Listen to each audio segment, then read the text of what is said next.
to the Hodge Podcast, Episode 3. I am your host, Steve Hodge. I'm still hungover from St. Patrick's Day. Joining me, as always, is my co-host, cousin, and lover, Kevin Hodge. Hello, everybody. Currently not hungover because I somehow managed to be hungover and drunk at the same time Saturday night. So, No, what we managed to be hungover, drunk, and blackout drunk. Oh yeah, like all in a matter of like 12 hours, which was just, it's like the circle of life right there. It was good, and I think our podcast went really well, actually. I think so. I am very interested to do the swear count because I'd like to go on record saying I don't think I said even a single F-bomb the entire time. Really? Really? That's a bold claim. Yeah, no, that's a bunch of lies, but still. Oh, yeah, because you did the Sam Hunt rant. Oh, yeah, no, that alone is like 5. Or 20. Not wrong. Yeah. Anyway, so yeah, that was fun. Hope next time I'm out there, we'll definitely do that again. That was super fun. And oh, yeah. So far, people seem to enjoy it, but I know we only have a couple views on it, but hey, like I said, we're close to 100 streams, and I'm very happy about that. Yeah, I honestly never thought we would have even close to that. I thought we would get like a couple per episode, so we'd have to do like literally 10 episodes before we'd get there, and so it's I expected us to have to do about 50 because you and I would be the only two listening. Again, not wrong. Yeah. But anyway, yeah, so I'm really happy. Thanks for everyone who's been listening and continuing to listen. And even though it seems that our listenership did somewhat drop after Kevin's wonderful swear episode. Or Spin Zone, it is people knew that I couldn't possibly do it again. So they're just like, I should just cut my losses now and just stop listening because I've already hit the greatest podcast ever. Like they just knew that you wouldn't do that again, so they're like, well, what's the point of listening again? Exactly. So for the listeners, I will do my best to keep it going. To keep swearing as much as humanly possible. Exactly. Or also known as just as much as I normally do on a regular day. Yes. Yeah. There are no censorships in the Hodge family. Not up in here. Anyway. Yeah, thanks again for everyone listening, and we're enjoying doing this, so we're going to keep doing it, even if we're the only two listening. Exactly. Yeah, so anyway, going on and start off some news. I think Whiskey Riff, that really bad website, is run by like a 15-year-old girl, because Makes sense. Because I've just been kind of trolling the internet trying to find country news that we could talk about, because obviously we're not reporters or journalists, so we have to look at other people to find out news. And so I went to Whiskey Riff just to kind of see like if there was anything worth talking about, and right on the homepage it just said Whiskey Riff Song of the Week, If I'm Being Honest, by Chase Rice. I'm like, well, obviously these people have no idea what they're talking about. And yeah, I was like, this is a terrible site. But then of course there's like a link to go look at all of their songs of the weeks for past weeks, and they had Mike Ryan, Carly Pearce, and Cody Jinks be songs of the weeks too. Yeah, I was gonna say, like, I haven't gone to that page that many times because, obviously it seems to be just stupid. Run by a 15-year-old girl. Exactly. But I wanted to say that I feel like there have been a bunch of random times that it's been shared.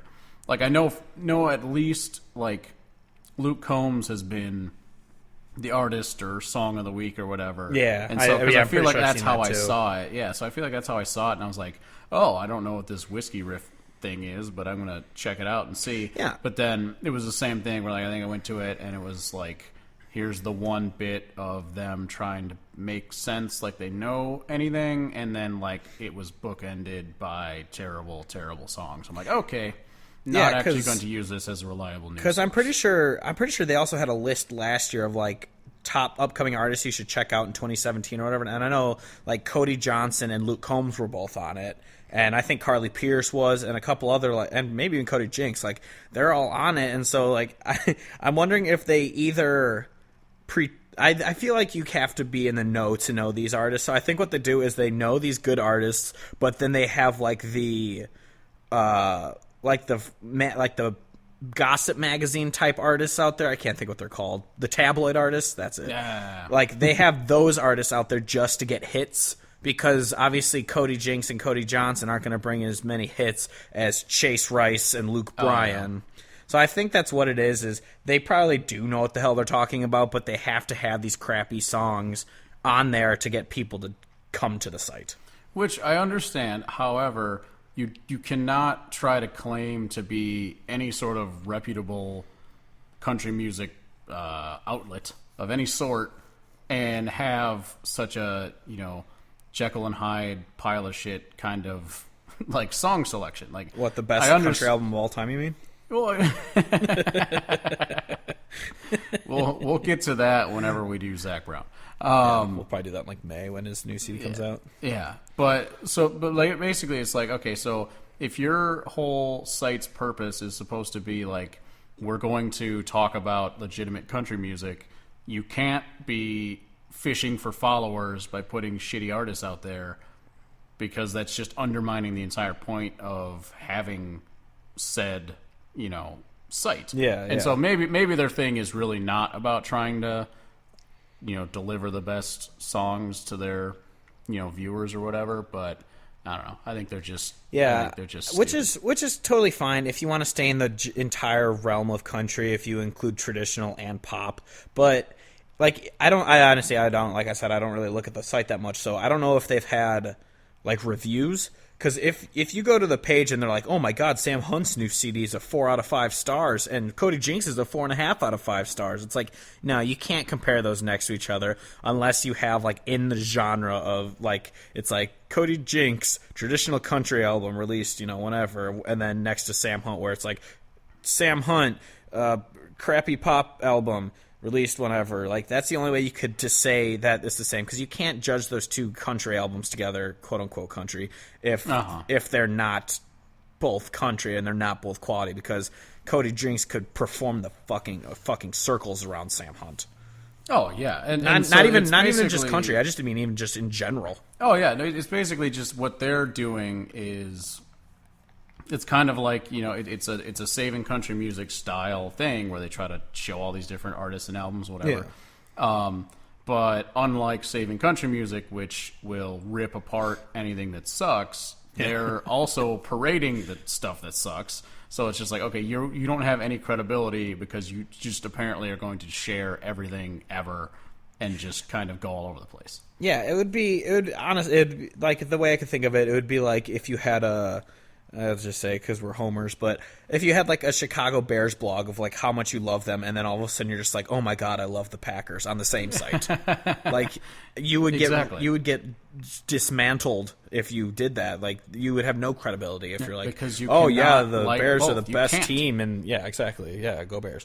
Anyway, the Bears.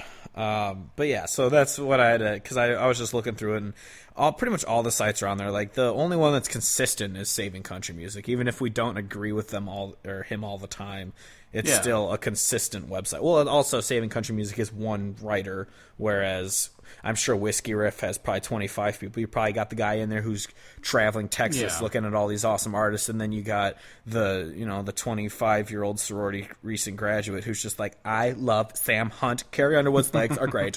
Like, that kind of thing going, but yeah, I don't know. So, I mean, we'll try to be consistent. I know sometimes you guys get the idea that we don't like Sam Hunt, but don't worry, we love him. I'm not even going to say it sarcastically. Hey. Anyway, moving on. I saw this today. Nashville is opening a Patsy Cline museum on April 7th. Interesting. And which I'm okay with, because I know we give Nashville a lot of shit because they've kind of they like making money on people's names, but Patsy Cline was there when Nashville was the heart and soul of country music. Yeah, and I think I don't really have a problem with Nashville doing things like that, like also with the Merle Haggard stuff, because I still feel like it's a valid thing to do, and you are the country music, quote unquote capital of the world or whatever. The thing that just bugs me is that you can't. It just like they're basically just doing the whiskey riff bullshit where they're like, you can't have, let's honor real legitimate country artists of the past while simultaneously championing people that are just atrocious. Like you can't do those two things. With the Patsy Cline thing, I guarantee they'll have that, and then like they could have, it could be a record label like promoting that, and then the very next tweet they'd have would be, and make sure you check out the next Fart Down Their Leg by the fucking Dan and Shay Queers. The other thing though is, I don't know who. I didn't really look too much into it, but I don't know who is opening it. Like, it's not like it's the ACMs that are running it. So it's completely different. Like, Nashville as a city isn't the problem. It's the people who are in Nashville running record labels and stuff. So having it in Nashville completely makes sense. And I wouldn't. The only other place would be her hometown, and I don't know where Patsy Cline's from. All I know is that she, for anyone who doesn't know, she died at the age of 30 in a plane crash, and she was very, very talented. She had a 9-year career, I believe, and it was cut short from that. It's like a Hank Williams kind of situation. Yeah. But you're totally right about that. Just like further with Nashville as a city and a place for music, because I have never been there because the world is cruel to me. But by all accounts of anyone who's ever gone there or gone to like the bars down there and seen live shows, apparently there is just a ton of like really good performing actual country music artists. A few times I've been to bars there, they're awesome. Yeah, so it's like it is the place to go and the place to be. The problem is the record companies that run it are just giant shitheads. Yeah, it's like in Fence Post by Aaron Watson, where it's like a guy who can't even strum a D chord's telling me to give up. Like, oh yeah, exactly. Yeah, it's the whole thing. Yeah, so like when we talk shit about Nashville, we're not talking about the city, because I love that city, but we're talking about just the dumbasses who think they know what we want to listen to, and they have no fucking idea. Exactly. So obviously, and we've been talking about it. We're hoping that Nashville's swinging back the right way, or the music is swinging back the right way, because it seems that more traditional artists are getting a little spotlight. But yep. So I just wanted to say that really quick. But another one. This isn't really country news, but I figured it was worth mentioning. Chuck Berry died at the age of 90. This past week. Yeah, I definitely know he was a huge inspiration for Brad Paisley, because he's played a couple of his songs. Like, I know on his Play album he did B.B. King, which obviously is a different person, but like he has like that old rock kind of bluesy rock style to his music, and that's why I know that's a huge thing. I also saw that Brad Paisley covered one of his songs at a recent concert as like to honor him and stuff. And as everyone knows, Paisley's a beast on the guitar. So I would imagine that any country artist who is proficient at guitar would probably cite Chuck Berry as an influence, like Keith Urban. We can get to that a different time. I will not discount his ability to play guitar. I know. But I will discount his ability to earfuck my brain with terrible music. I know. How does that give you shit? But yeah. Oh, but speaking of, so that's another one just worth mentioning. But speaking of Brad Paisley, I think today or yesterday or something, he released a dumpster fire song called, like, it's one of those South is the best type songs laundry list, called Heaven South. I listened to it, and like, it started off so well. It was just a really good country sounding song. It was back to classic Paisley, so I'm hoping his new album is back to classic Paisley. Yeah, but this song was not good. Well, yeah, because the 3 songs he's released for this CD so far is We Should Break Up or whatever with Demi Lovato. Not a good start. Yeah, not a good start. Then Today, which is actually a really good song. I do like that one.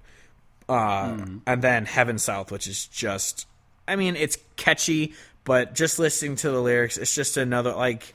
it could be an out-of-style situation, like with Aaron Watson's Out of Style being released before the album, and that ends up being, like, the worst song on the album. Yeah. And everything else is better, and he just wanted a, radio-friendly crap to put out there, but... Yeah. Here's just I'll just give you a little snippet of his CD, or the song Heaven South. This is the first verse, so just know why I got so disappointed so fast. Beer battered chicken, sweet iced tea, night crawlers, crickets, and a Zebco 33. Oh, glory waving at you as you're driving by the courthouse. It's just another day in Heaven South. It literally sounds like it could be released by any number of idiots. Yeah. That could be their first song that breaks them into it, because every artist who breaks into country music always has some sort of laundry list pile of shit song that kind of catapults them in, like, oh, look, this guy knows how to say a bunch of random country shit, like, he must be good. Like, that's literally what that sounds like. And for Paisley, who's got such a decorated career thus far, that just seems like just textbook pandering, for one, and two, just like really disappointing, where it's just like, dude, if you're not gonna, like, you don't have anything to prove to anyone at this point, so like, why not just make, and I guess maybe this is the music he does want to make, but it's like, just make the music you want to make. You've put out so much good music, you don't have to prove anything to anyone. Just make the music you want to make, and I would assume the music he'd want to make is not just it would be the song pandering. Today, his last single, which was really good. Yeah. Just because that song has the freaking lyrics. A day like today could keep me, or like the memory of a day like today can keep me going through the rest of my life. Like, that's such a good fucking lyric. Yeah. and then he covers it up with, or then he follows it up with eggs on the griddle, coffee in my cup, farmer on a tractor, kids on a bus. It sounds like he's just driving down the road, and he's just like, all right, so I live in this really big house now. I should just drive through the country and just write down anything that I see, and I'll just take those words and I'll put them in a row in a song, and it'll be gold. But I mean, like, so we've talked about this a bunch of times, just not on the podcast, how Paisley's one of those guys that after like American Saturday Night and whatever, this is country music. Yeah, right after This Is Country Music, I really have cooled on him. And I know that you still listen to all of his albums that come out at least a little bit, but I honestly just, like, he's done this too many times for me, so that I will just go back and listen to part 2 on repeat. Oh yeah, instead of deal with his new music, because I know that he's good. I know that he has good music. I don't want to fuck around with the terrible stuff. Yeah, and as we've said before, we'll definitely do an episode on Paisley, because he's one of my favorites, and obviously we've enjoyed him a lot. So we'll definitely do one on him. But yeah, it's just depressing to see that 2 of the 3 that are releasing before his album are just garbage.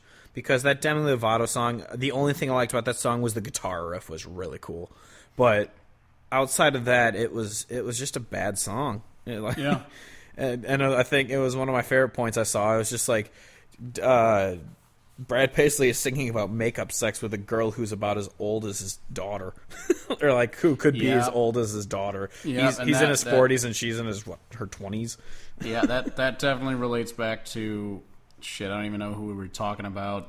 Just like, it was Randy Houser. Like, you don't sing as an older gentleman, like once you've hit your 30s and in your 40s or older, like, you can't sing these same songs, not just because 1, they're shitty and I don't want to listen to them, but 2, like, you just end up sounding super creepy and or out of touch because you're just singing about the same crap, and like, your target audience cannot be like high school chicks if you're a 40-year-old dude. Yeah, that's fucked up. I know. It's like, it was especially when we were in college, I was realizing it, like, because obviously when we got to college and everything, we were enjoying the party songs because like we said during the podcast, we like drinking to them and we think they're entertaining when we're drunk. But when I was listening to him, I just realized how the people who were the fans of all these popular people were people who don't like country music, who have told me they don't like country music,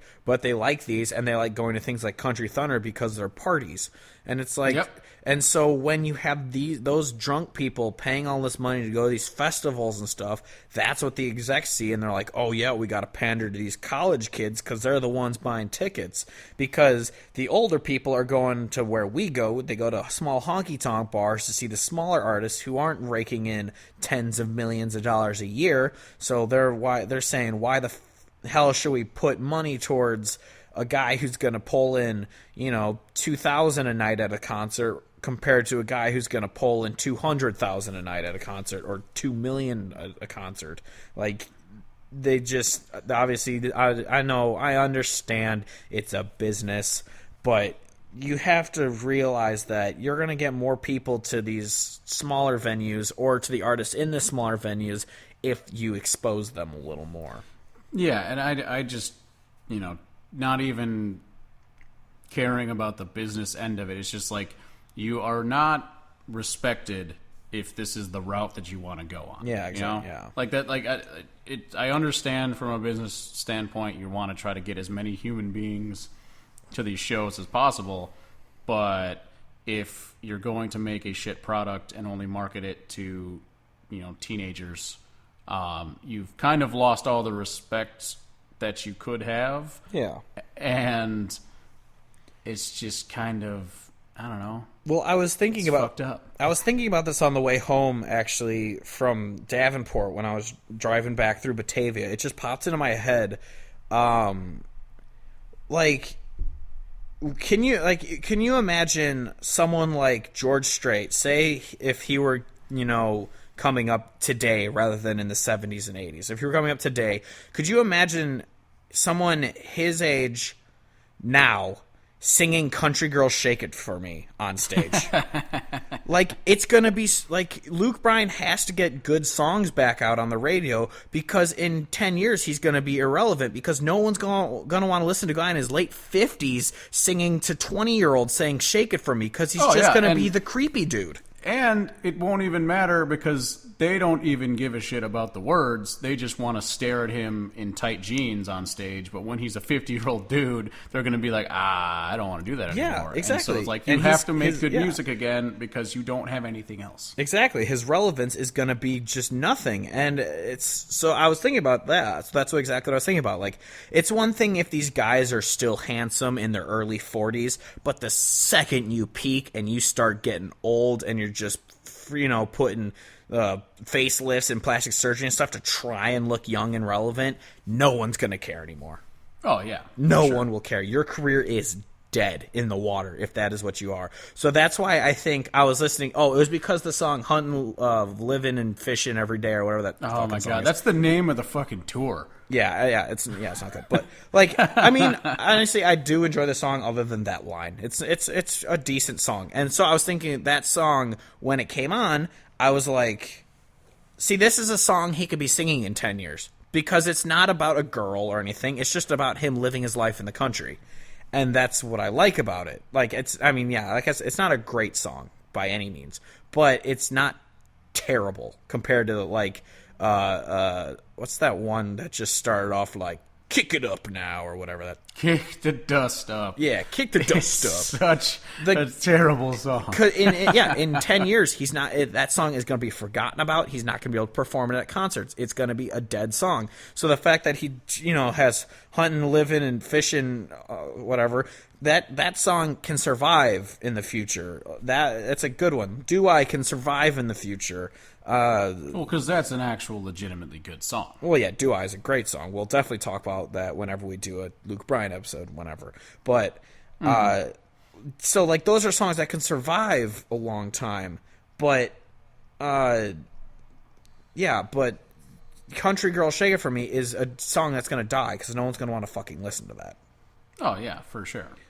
Because no one's going to want a 50-year-old dude singing about that. But anyway...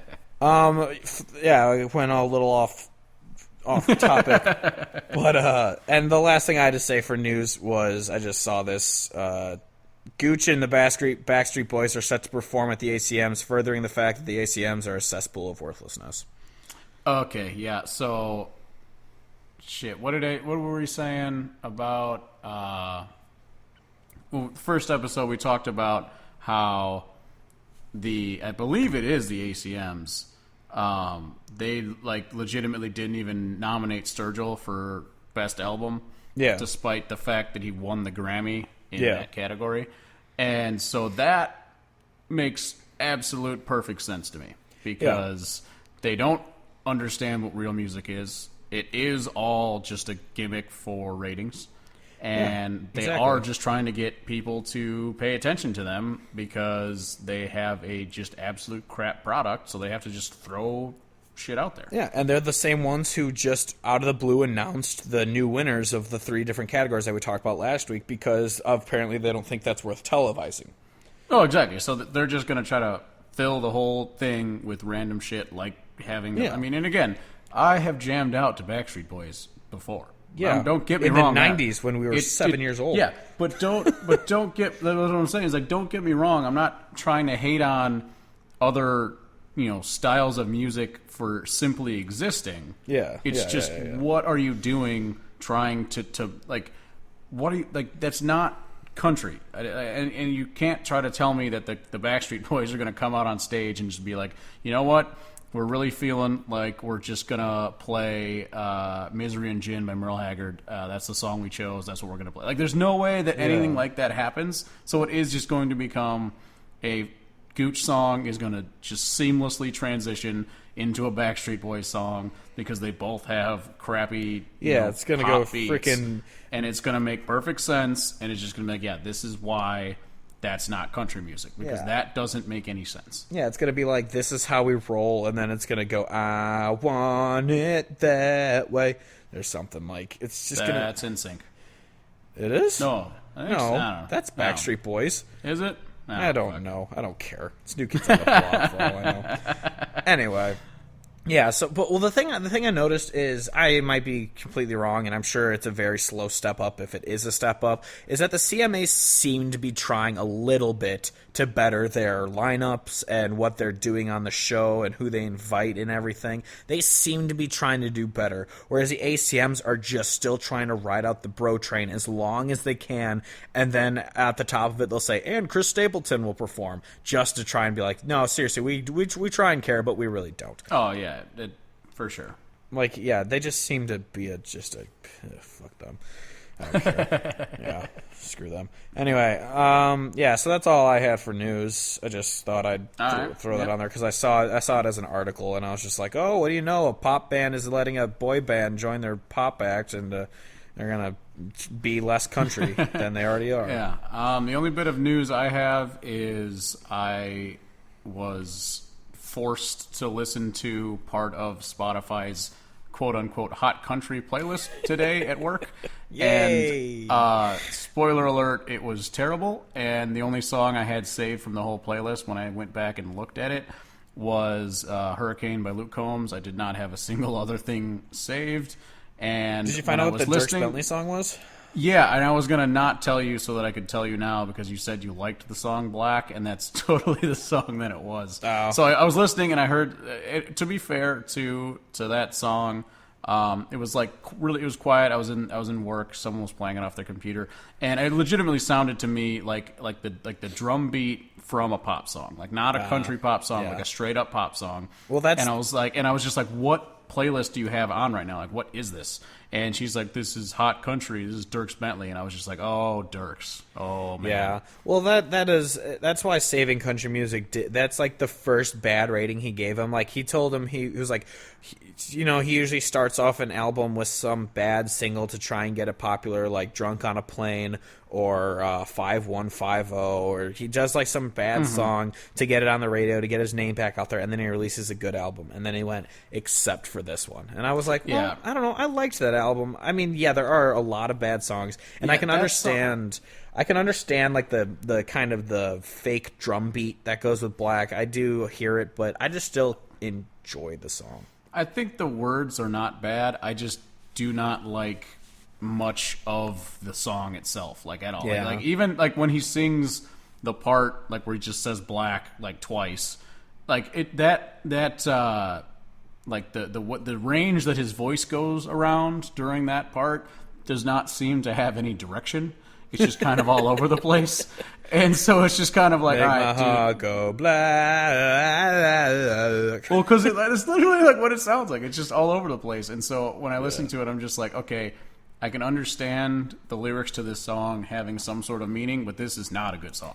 Yeah, I just like on that CD, like he talked about how different for girls. It's like it sounds like a song written by a guy in the views of a girl. I go, well, one, it might be. I don't know who wrote it, but two, there's a girl who sings in the song. So you think wouldn't she be against it if it was incorrect?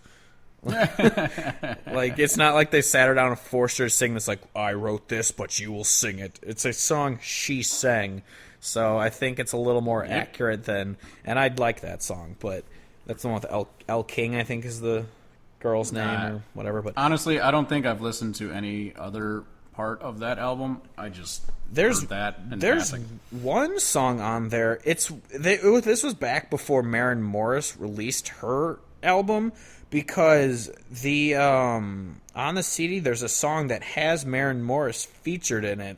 And when it was before it came out, so I was like, "Oh, this girl's singing, or this girl's good. I'm excited for her CD." And then obviously it turned out not to be great, but it was called "I'll Be the Moon," I believe, is the one that has her featured on it.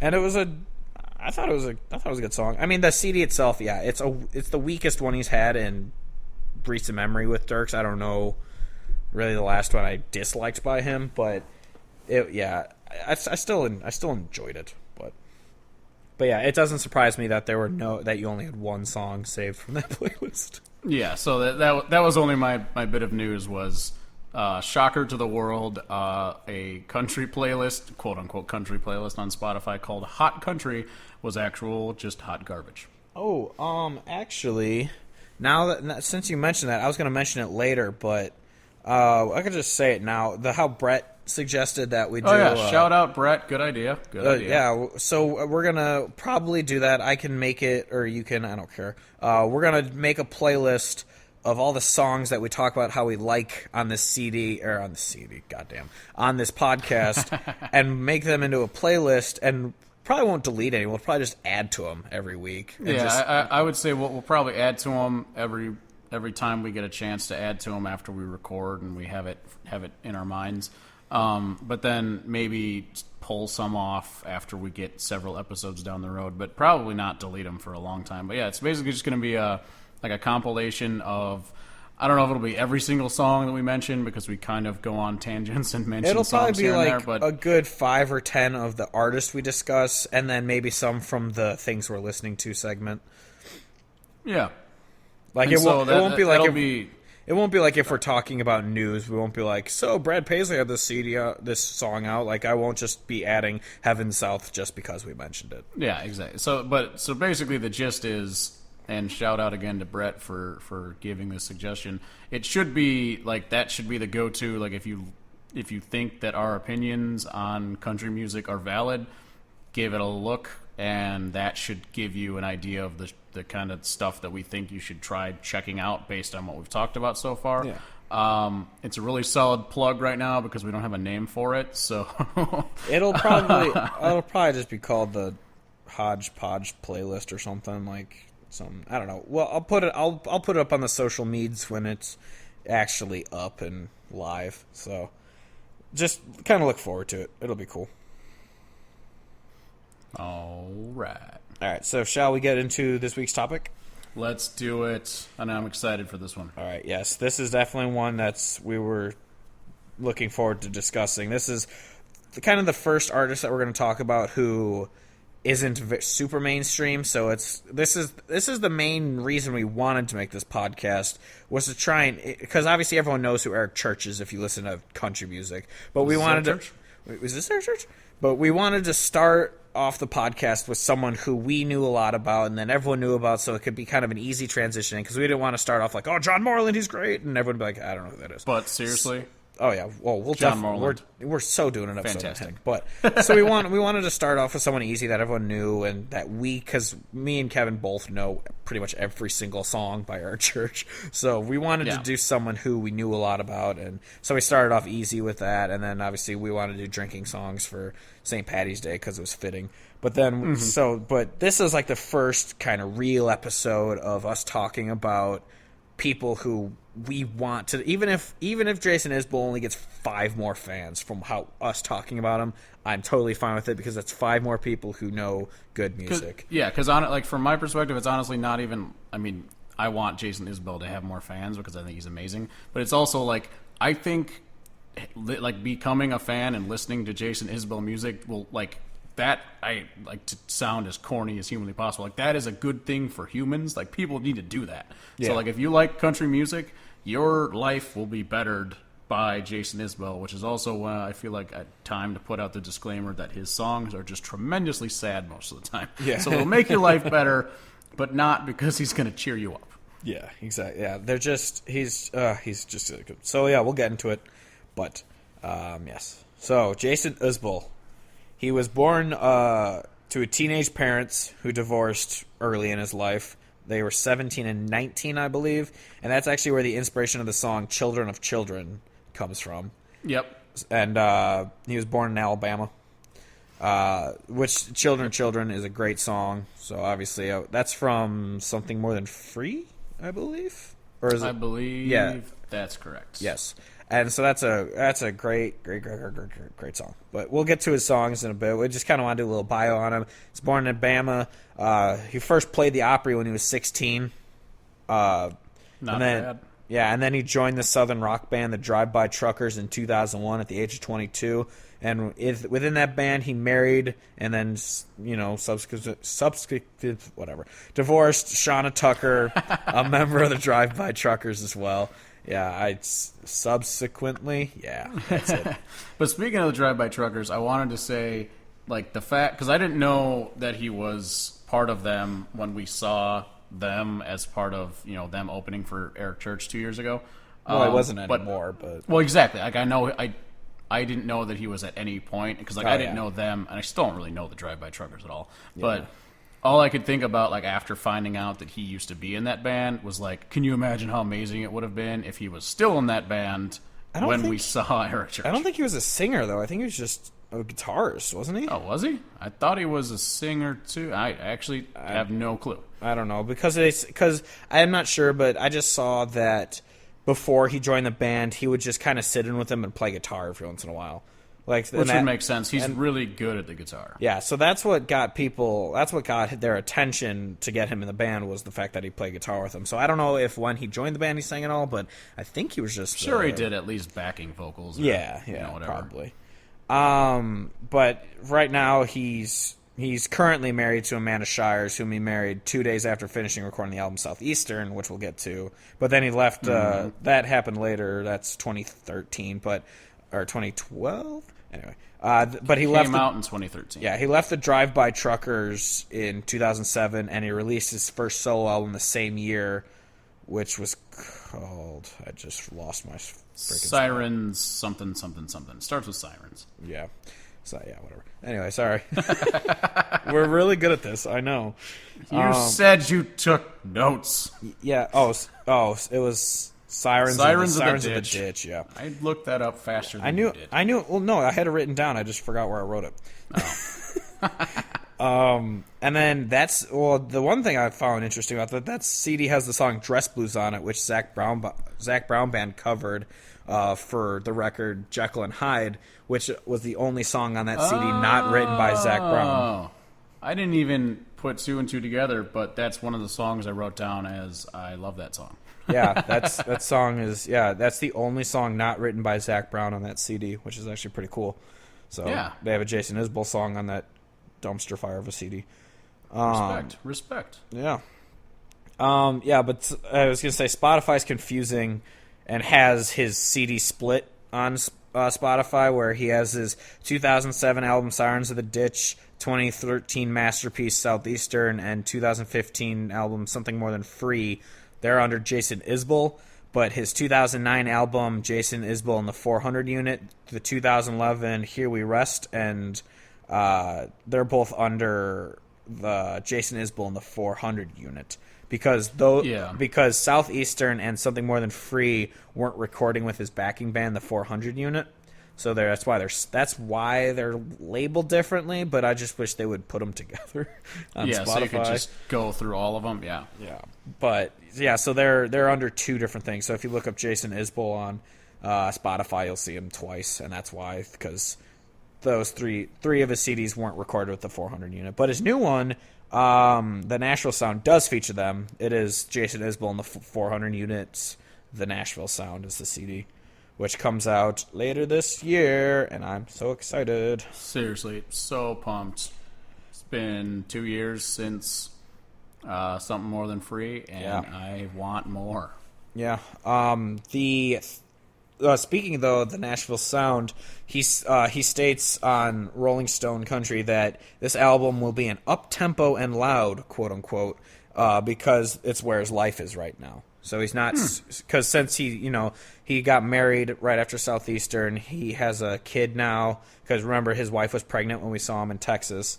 And they have a kid, and so he's just kind of happy with life and all that, and so they said that's going to be the first CD that's really up-tempo. I mean, obviously, he's probably still going to have sad songs. I was going to say, his sad songs are absolutely tremendous, so he better.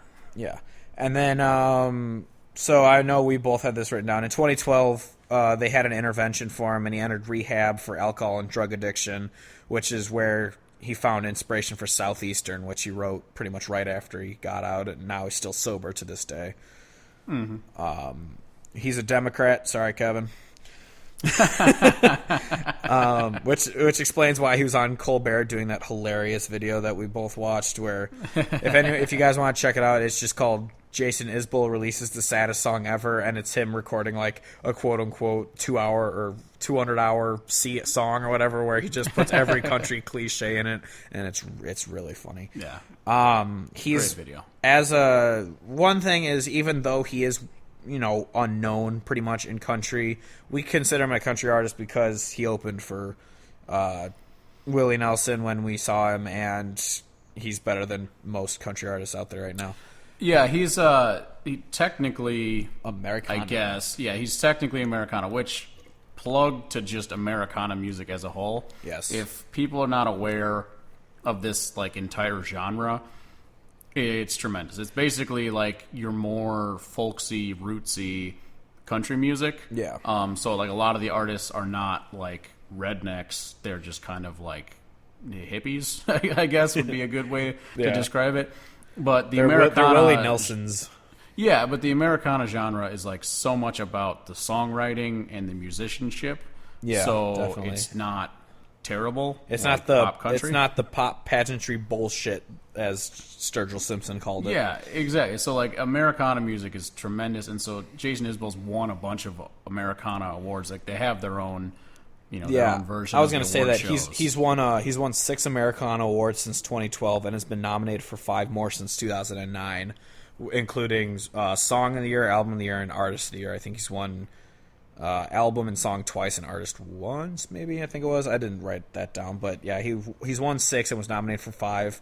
And then he's also been nominated for 2 Grammys, and he actually won both of them in 2016 for Best American Roots Song and Best Americana Album. So he wasn't nominated in country, which he probably could have won there, so he won the Americana Awards at the Grammys, which is, just as good. Oh, yeah. Arguably better because it's more songwriter driven. Yeah, better and definitely in terms of talent, but granted, the country Grammys have gone to. Did Chris Stapleton win one? I can't remember. But yeah, Stapleton won two years ago a year ago. Oh, that's right. Yes. But yeah, so that's what I have kind of for his bio. I don't know if you have anything to add to that. No, that was it. Yeah, so cool. So yeah, now we could just kind of talk about actual music, because obviously with Eric Church, the first episode we kind of went through his discography and mentioned pretty much by song what we like and what we don't like, and which I don't know. I thought it went pretty well, but obviously we wanted to get a little more into him, so that's why we did that little mini episode, which we won't be doing as often, but we wanted to do that, and so we wanted to kind of get into him, and then we're going to talk about what songs we like about him or by him, and just kind of what effect he has on the whole genre, and obviously we'll ask if he's country, not country, or sellout. So so I hope you have that written down somewhere to remind yourself so you don't forget. But so I mean, we're not going to go through all the albums, but I have written down just a bunch of songs from different albums that I think are just tremendous. But the first thing I wanted to say was just like I've mentioned and we've talked about already, is that if there was one album to look at by him, you should listen to Southeastern. His 2013 album. It won. I know Entertainment Weekly, I think, called it the #1 country album of that year. I think it was Entertainment Weekly. But it won just a bunch of kind of album of the years, and it's really just an amazing album from start to finish. But I actually cannot pick a favorite song from that album. What I have written down is it's a tie. It's a 3-way tie for my favorite song by him overall, as well as my favorite song on that album, because all 3 of them are on that album, between Elephant, Yvette, and Cover Me Up. Those 3 songs are so good. We almost had the same. I have my favorite are by far Elephant, Yvette, and Traveling Alone. Yep, and so Traveling Alone, I love that song, but Cover Me Up edges it out and is just like so. But I couldn't pick between Elephant and Yvette either, because those songs are just so good. They're so tragic. Like depressing. That's and like that's really the like I said before. Like his songs are so well written and they're so tragic a lot of times. Like Elephant is about being with a girl who's dying of cancer, so like that's a real pick me up kind of song. Yvette is about literally murdering the father of a girl that he knows at school because he's been molesting her and he finds out about it. So again, real big pick me up. It's just like his songwriting skills are so good that it's just amazing. Yeah, that CD is just amazing. I remember I listened to that CD. Excuse me. I listened to that CD so many times when it came out, and because I had heard about it through just a bunch of people saying like this is going to be the album of the year and stuff. So I was like, okay, I'll check it out. And oh yes, it's amazing. The other one I want to talk about from that CD. Actually, 2. I want to Stockholm. I just enjoy Stockholm's that. a great song. I just enjoy it because it's a little more up tempo. It's nicer, and I obviously, as we know, I'm not good at getting messages, but it's pretty much like falling in love with a woman and realizing it's kind of like Stockholm syndrome. Yeah. So the line is Stockholm, let me go home, and it's just a great line and a great song, and like you just said, where it's more up tempo, like you almost think it's a happy song, and then you listen to the words, you're like, oh no, this is a bummer too. How about that? And then the other up tempo song from that CD that I really enjoy is Super 8, which is just getting murdered in a motel. Yeah, and Super 8's one of those songs where like I didn't listen to it that much, and then when we saw him in Texas and he played it, I was like, oh, I was jamming. Damn, that's awesome. Yeah, and like I didn't know it that well, so I was just kind of like watching it, and I was like, this is a great song. I need to like listen to this more, and it's just it's great. And it's about being all fucked up in a motel room, and just that's all I have to really say about that album. Before we go into Something More Than Free, which is pretty much the only other album we really want to talk about, if I am correct, is his first CD is good, but you can tell it's not like the best like quality. You can tell it was just a real quick solo album. The songs are all kind of low quality, which is fine. Like I'm not against like low production quality or whatever. If Dress Blues is great. I would like that's the one song I would plug. Like that's it. Yeah, it's like it's a good CD. It's not one I listen to too often. And then Here We Rest has a couple good songs on it. Like Alabama Pines is a really good song, and Codeine, also a really good song. But yeah, those two are ones I don't really listen to. And then the self-titled album, Jason Isbell and the 400 Unit. It's another one I don't listen to too much, but there are some really good songs on it. Like, I'm not saying don't listen to these CDs. I suggest it. We're just saying that Southeastern and Something More Than Free are so good. Yeah, absolutely. Yeah, and that's exactly the point that I wanted to get across. Is like, because I know that with Eric Church we went through literally everything, but that's also because I think that a lot of people have heard a lot of those songs. But yeah, like, we're not going to go through all these albums that people have probably not listened to much at all, if at all. But yeah, so the Southeastern, obviously, it's his best album because it's just tremendous. But then his most recent album, Something More Than Free, is what we'll get into now. And it's also just like, listen to it from start to finish. But, you know, there's the songs that we think are the best. What I wrote down, I couldn't pick a favorite between Something More Than Free and Speed Trap Town. Those are my two. Yes. Yeah, those are two that I really love. Something More Than Free is a pretty good up-tempo song. That one, 24 Frames, and If It Takes a Lifetime are all really good up-tempo songs that, again, the lyrics aren't always super happy, but they're just up-tempo. They're not like super, like the song Yvette and Elephant. Those songs are so depressing, and you can tell. But these ones, if you aren't listening to the lyrics, they're just songs that you could kind of jam out to. Mm-hmm. And then Hudson Commodore is also one I really love from the CD. Oh, yeah. But, I mean, well, they're all good. Yeah, If It Takes a Lifetime, I like that song a lot. Yeah. It's, again, like, it's a great album, but, you know, we wanted to plug the songs that, like, again, with Brett, with the great idea, make the playlists. Those are the ones, like, if you were going to check them out and you just wanted to listen to a couple, like, those are the ones to check out, in my opinion. Yeah, and yours, I guess. Yes. Yeah, very good Spotify playlist idea. Again, Brett, I hate giving you so much credit, but it was a good idea. So don't worry, we'll knock him down a couple pegs eventually. But the one thing I wanted to say is I forgot about this until we kind of started talking about how those are the two albums we want to talk about. Is it's I don't think it's coincidence because this new album is probably going to be amazing because the two albums we're talking about are the only two, and then his new album that are produced by Dave Cobb.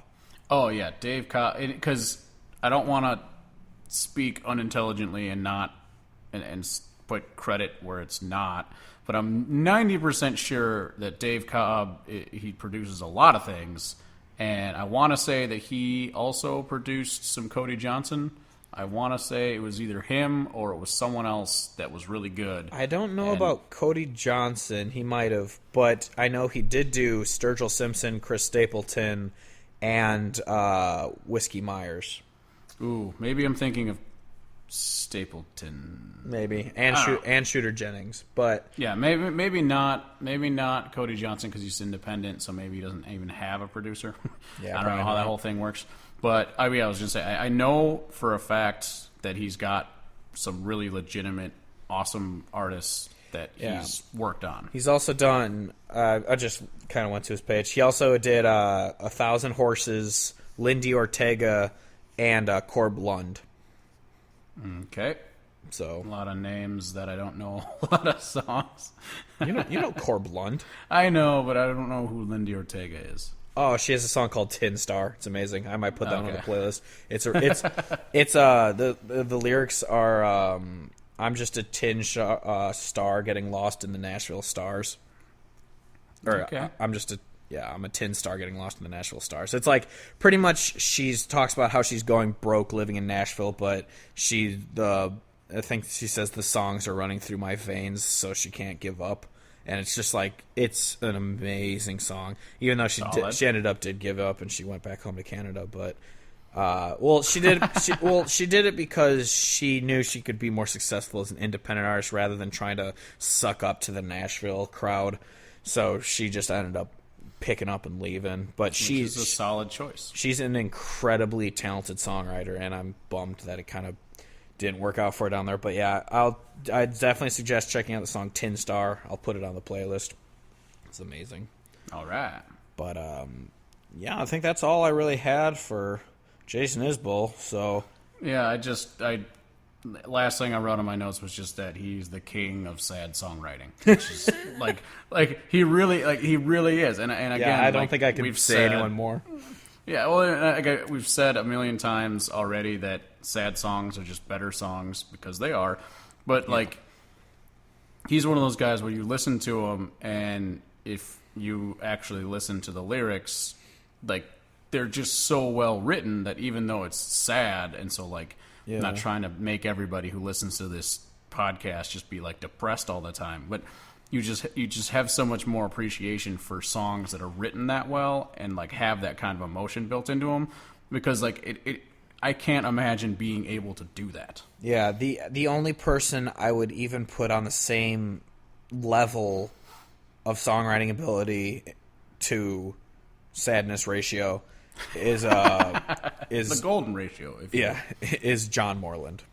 Oh yeah, I'll give you that for sure. Yeah, that's the only one I could say is on his level. So that being said, is he country, not country, or is sellout, Kevin? So he's kind of technically Americana. So it's I guess he's another country with an asterisk. Yeah. But yeah, 110,000% country. He's just tremendous. Really, his songs are so good. The musicianship is so good. We said briefly, he does shred on the guitar. He doesn't have a whole lot of long extended guitar solos. Yeah. But he's really good at the guitar. So there's no bland 4-chord progression nonsense. Yeah, and and also I'm pretty sure he writes all of his own songs. I just looked up Southeastern and Something More Than Free. They're both entirely written by him. Yeah. He's definitely 100% country through and through. Even if he is Americana, he's more country than half the asshats most of the asshats on the radio. Yeah, 99.9%. 99.5%. 98.3%. Roughly. Yeah, there's no doubt about it. I mean, obviously, with these episodes, you'll probably, with the people who we definitely gush over, you're going to tell before you even get to it that we say, yes, they are. Before. Yeah.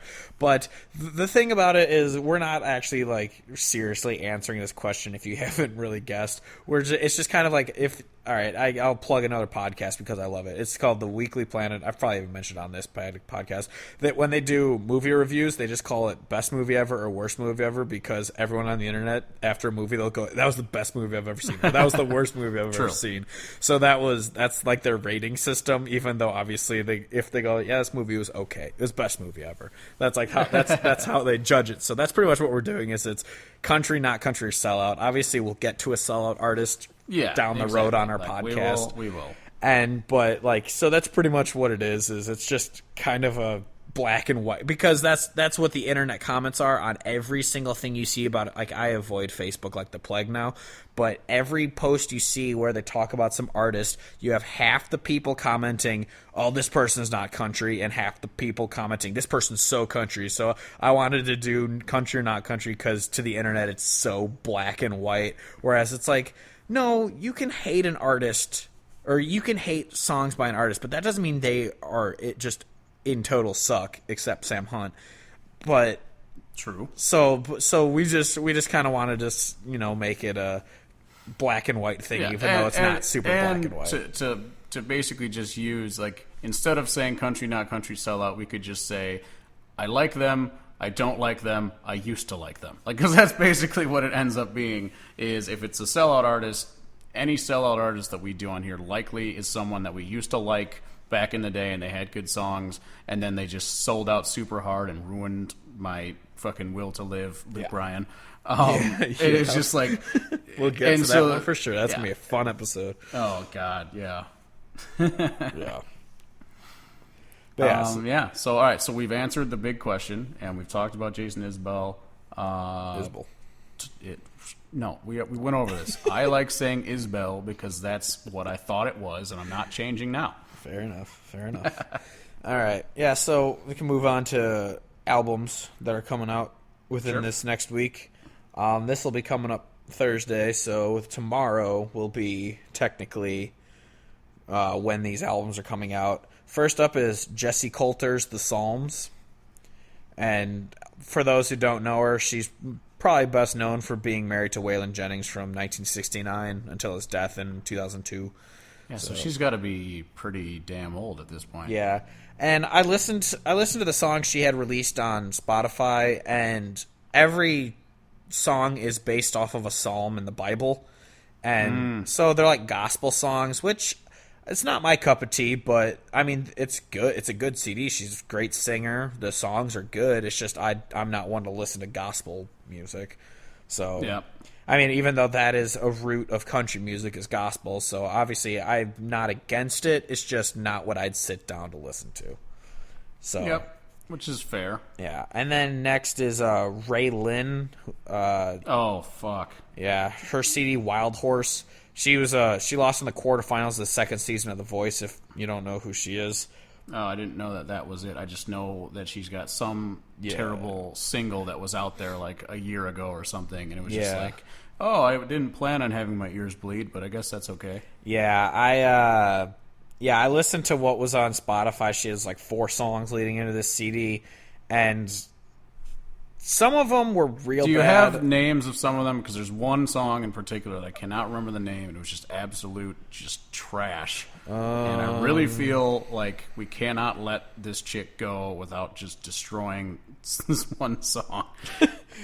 And like, you brought this up, you did this to yourself. Okay. The four songs I listened to was Love Triangle, Wild Horse, Diamonds, and Insecure. Well, fuck. I don't know any of those. All right. She also has a song called For a Boy on Spotify, and Always Sing, and God Made Girls.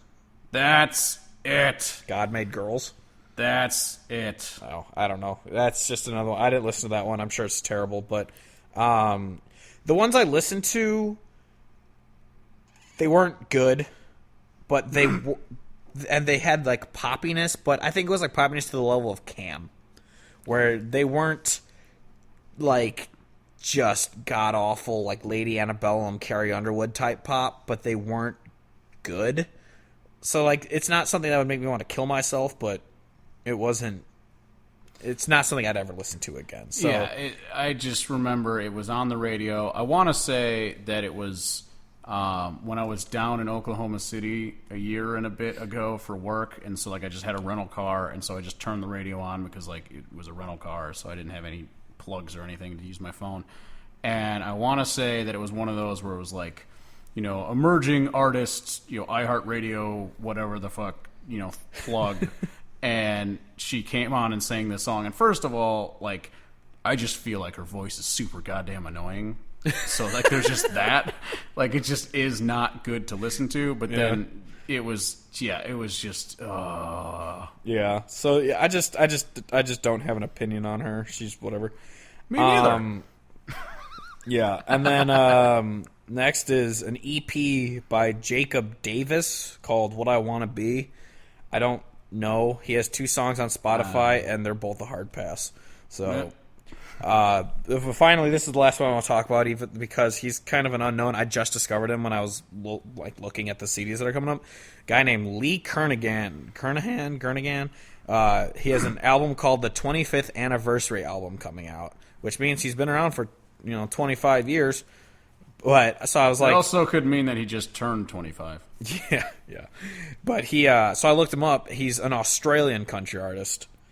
All right, so you plugged an Irish guy the other time, and now an Australian person. What are you trying to do? I don't know. Be culturally insensitive or sensitive, whatever. But he's pretty popular if he can have 25th anniversary. But it's his 18th. I looked him up. It's his 18th album to be released. And every album he's released has gone number 1 or 2 on the ARIA country albums list, which I'm assuming is the Australian radio or something country list.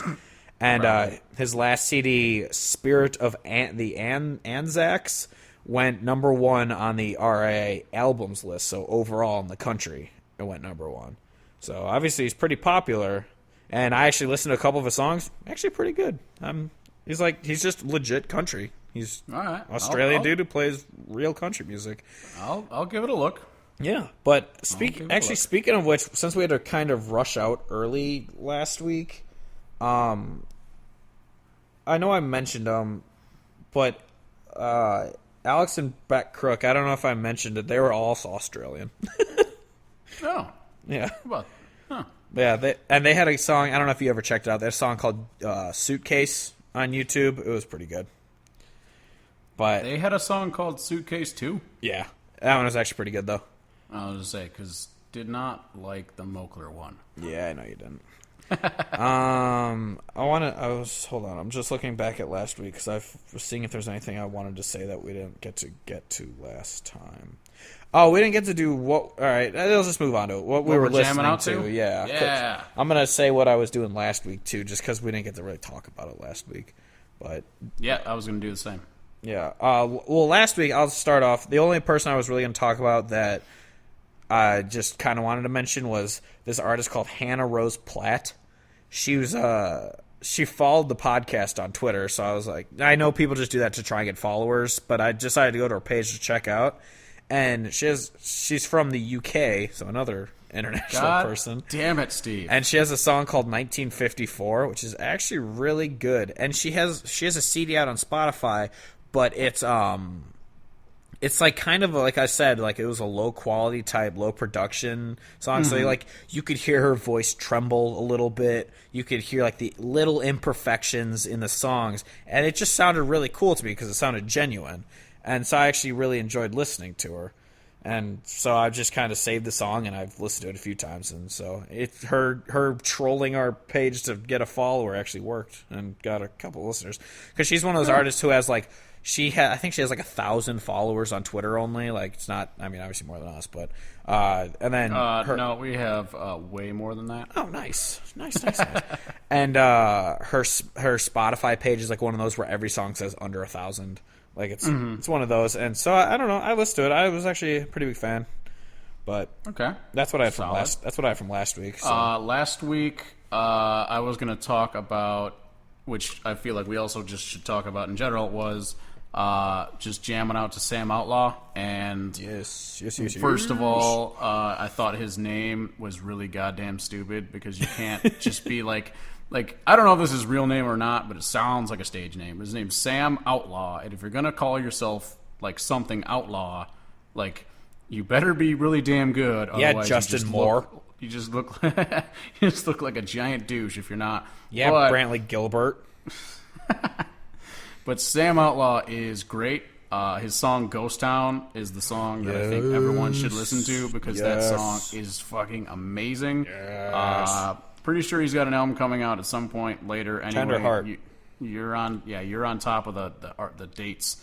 Yes, I am. But the other thing I wanted to say was, because this is a good thing just to put out on the podcast, just for future reference, is there are a lot of artists, just a lot of them, where Steve will tell me to listen to them, and I will ignore him because I am a terrible person. And then I will text Steve later on down the road and be like, dude, have you heard of this guy? And Steve's like, yeah, I fucking told you to listen to him like 3 months ago. And I'm like, oh, well, I didn't actually do that. And then I found him on my own, so I basically found him. So, Sam Outlaw and John Moreland. Those are two I can definitely think of that happened. Almost kind of with Jason Isbell, although when I did finally listen to him, I knew that you had told me to listen to him. But yeah, he was another one where you told me to listen to him like when Southeastern came out, and I didn't for like almost a year, I want to say. I remember I shared Traveling Alone like the day I heard it on Facebook, and I was like, everyone fucking listen to this song. Yeah, so and I know good. that I didn't. I know that I didn't. But yeah, so Sam Outlaw's another one. So like later, as we keep going through this podcast, it's definitely going to be more artists that you found and told me to listen to than I didn't. Or there'll be a lot of artists that we don't actually know who found them first. We might have just found them at the same time. Cody Jinks, Whitey Morgan. I think you might have introduced me to Whitey Morgan. I know we both found Cody Jinks at the same time. Yeah. It's just so like and so again, like Spotify is the greatest thing ever because you can find all these artists. But so we'll get in arguments about who found who first, and if we can't agree, I would just probably guess that Steve told me about it, and then I ignored him and forgot about it. And if you listen to our podcast and start kind of saving the music that we save, if you listen to your Discover playlist, it bases off what you've saved on Spotify, and you'll start getting these artists. Yeah, you'll start getting these artists that we like. Occasionally, you'll get freaking hashtag cornbread and death or whatever that guy was. Raise hell and eat cornbread. Yeah, raise hell. Occasionally you'll get the worst songs ever, but you usually get a nice playlist of. Just had an idea. We're gonna do either a segment or an entire, the podcast's main topic, and we're just going to go through just the worst songs ever. The worst songs ever. We're going to do a fake awards show thing for the worst songs we've ever heard. Because that just dump of a song made me think that would be a good idea to do. The award will be called the Gucci. The Gucci. Oh, yeah, this is coming together nicely. Yes. People think it's Gucci, and they will be way wrong. They will be incorrect. Yes. I was gonna say the Haji, but that sounds like a jihad thing. That could be interpreted in many ways. Yeah, that would be good. Anyway, what I was listening to this week, actually, though, was, I know we're talking about country music, but I want to just say other, whatever. I was listening to the Up and Vanish podcast, which is an awesome podcast about this girl that went missing in Georgia, and it's like kind of one of those crime-solving ones, kind of like Serial, but it's real good, and I just binged it and caught up on it, and it was real good. I was also listening to John Moreland a lot. Past week. I was actually going to say I've been. I didn't want to talk about him too much because I know we're going to do a full John Moreland podcast, especially when we get closer to when he's playing out in Makokata, because we definitely are going to that show. Ooh, yeah. I was going to say when his album comes out, but that's even better, yeah. Yeah, but yeah, so I've been jamming to John Moreland a lot lately because one of my daily mixes has him, reoccurring in it a lot. And he's just tremendous, and he's great. Yeah, give him a look. Definitely. So that's really all. I mean, obviously I was listening to Jason Isbell a bunch in preparation for this episode, but for sure. And just all the time. Yeah, I mean, other than that, I pretty much listen to my few playlists on Spotify over and over and just kind of binge through those, because my playlists are like 500 songs to 1,000, 500 songs, so they're good and long. But that's not what she said. I know. But yeah, the other thing I wanted to say before the plugs is I know I sputtered my way through it last week as Kevin was going to get our friends at the door. That was some rapid fire shit. Like, you could do radio because that was a lot of words in a very short period of time. Yeah, I should do like the side effect things at the end of Cialis commercials. But the one thing I wanted to say is I got the freaking name wrong because I didn't know that you had to, or the URL wrong because I didn't know you had to have a user in there. The shirt that we're selling for the podcast, even though no one's bought it or whatever, but okay. Way to go, guys! Thought we had fans. I think it's a funny shirt and I like it, but it's the shirt that says goodbye, good night, and good Charlotte, and then the name of the podcast on it. I thought it was tpublic.com/Clifftron, but it's tpublic.com/user/Clifftron. That's how you get to my store. I also have a Dragon Ball Z shirt and a Cubs shirt, which those have both sold fairly well. So if you don't like our podcast shirt, buy those ones instead. Yeah, it's Cliff as in I fell off a cliff, and Tron as in the bad 80s movie. But bad 80s movie? Sorry. Like great 80s movie. More like good 80s movie with a great 2012 sequel. More like if you say bad 80s movie, what you really mean is just 80s movie. Hey, Star Wars came out in the 80s. Yeah, well, Star Wars Episode 6 and 80. Or 5 and 6. 80? 5 was 80, 6 was 82, I believe. I think. I'll take your word for it. I don't know. I know the first one was 77. But anyway, because I was born then. But anyway, outside of that, you can find us on Facebook, Twitter, Instagram, and SoundCloud at the Hodgecast, or you can search the Hodge Podcast on Facebook. Or you can search it on any of those and you'll find it. Or thehodgecast@gmail.com if you want to send us emails or spam or porn or whatever. I don't care. Just love us. My Facebook and Twitter are Steve Hodge Music. Kevin's Twitter is Trarch Third. Yeah. Ferd F-10,000. I don't think I've gained any more followers, so I don't think anyone's been able to find me. Oh, mine's... Actually, that's not a true statement. I actually have no idea if my followers have changed because I have not paid attention to that since I created it. Yeah, I just get a lot of spam ones, like Guri Allen followed me, and who was the other one? Hank Jr., but Williams was spelled wrong, followed me. Yeah. So I know it's just a bunch of it's just a bunch of robots or whatever, but so I know no one cares about my social media. It's whatever. I don't care. I'm a doctor too. I'd also like to plug Dr. Steve Brule on YouTube. Yeah, seriously, please just look it up. It's fantastic. And Angry Beavers. Man.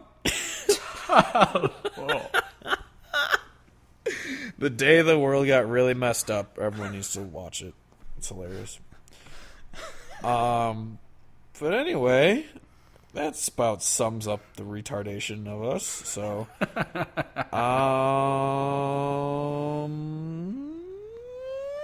I think that's it for this week. Obviously, next week we'll be covering Sam Hunt. Stay tuned. So look forward to that.